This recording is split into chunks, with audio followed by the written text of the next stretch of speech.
This is an examination of the hidden human condition. This is the Hidden Killers Podcast. The Hidden Killers Podcast. With Tony Bruschi. Dr. John Delatorre is with us right now, licensed psychologist, and we're going to be digging into what's going on right now in the trial of Scott Peterson, the Parkland Resource police officer who failed to follow the training in an active shooter situation and stood outside of the school. He's being tried right now for not taking action. Any human being, if you hear gunshots, it's fight or flight for a moment or two. It's a little different when it's someone who's trained to be the person that is going to stand up for anyone that is in danger, and it's your job to do so. What do we make of what happened here and how he failed so miserably in doing anything, and now obviously has a good chunk of society looking at him as a coward, essentially? I mean, it's already in the perception of it, right? Mm-hmm. In just how you described it to me, Tony, right? All of that stuff. Did he fail? I'm pretty sure he feels guilty. I'm pretty sure he believes that he failed, that he was supposed to protect these children and he didn't.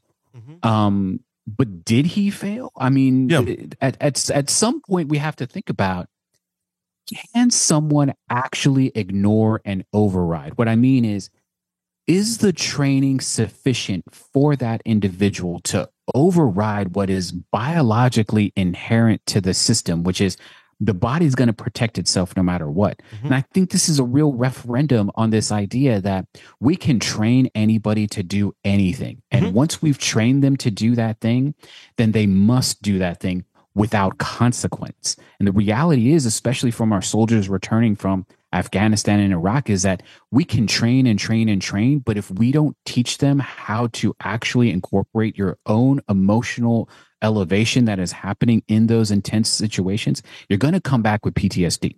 That's what's just going to happen. Mm-hmm. And so I think this is a real referendum on the idea that not everybody can ignore and override. Sure. I think some people, they want to, and they have every, they have every belief that they're going to be able to do it. But the reality is that unless you're put in that situation, you have no idea what you're going to do. And that's very true. What I would ask you then is, how do you essentially ingrain that well enough into people to know that they're going to statistically very likely act the way we want them to and be able to override their own emotions? I would imagine that has to be a very individualized treatment to each person as to what their triggers would be to override something or fight or flight. Well, I think it's actually that we have to start incorporating psychologists and other mental health professionals from the beginning of training.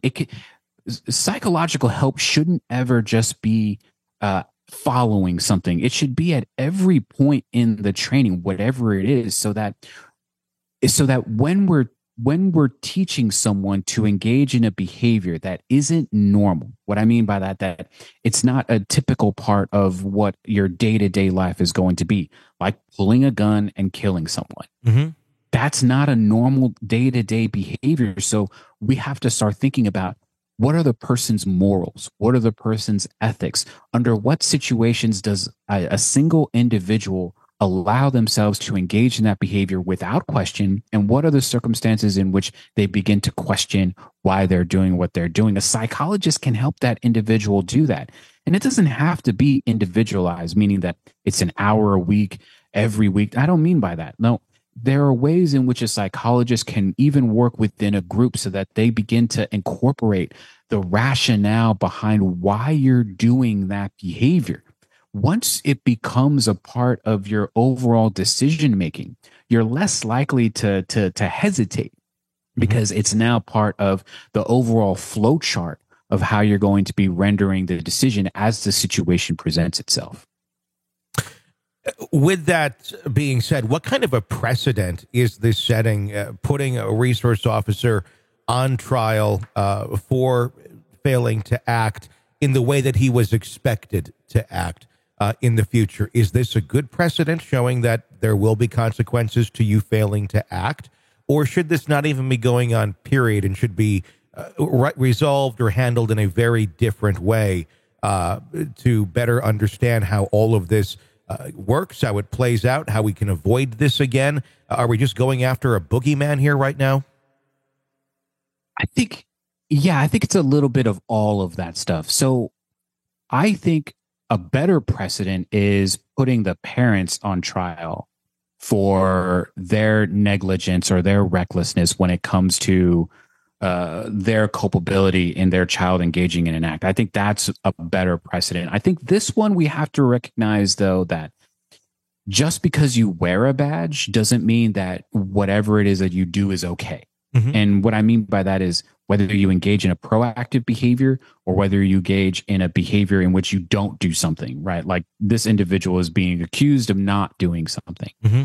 So the badge doesn't protect you. So I think that's an important precedent that always needs to be there, that we're constantly watching the watchers, mm-hmm. right? So that everyone understands that just because you are in a position of authority doesn't excuse any behavior that you might have done that is in breach of that authority. So I think that's important. But I also think that perhaps we're looking at hanging someone out to dry because all of these lives are lost. And for whatever reason, we have not been satisfied with the justice that we have so far. And so I do think it is a bit of a boogeyman situation in this. But again, if you decide, and I think this is part of the problem that we're running into, is that if you decide that you're going to wear a badge, then you have to understand the higher level of duty that you have to society. And I think that's going to be a problem because if some civilian thinks that if I don't save someone else's life, if I don't lose my life saving someone else's life, then I'm going to be put on trial. I think that's going to stop people from wanting to put on the badge when we're in desperate need of good people wearing a badge and protecting us as citizens. This is an examination of the hidden human condition. This is the Hidden Killers Podcast with Tony Bruschi. Psychologist Dr. John Delatorre, as always, thank you so much for your time and insight into the cases that we cover right here.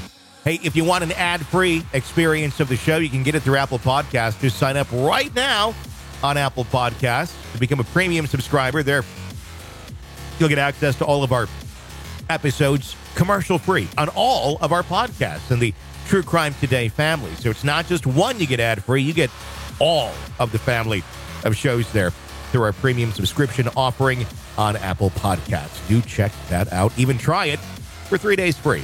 I'm Tony Bruschi. Stay with us.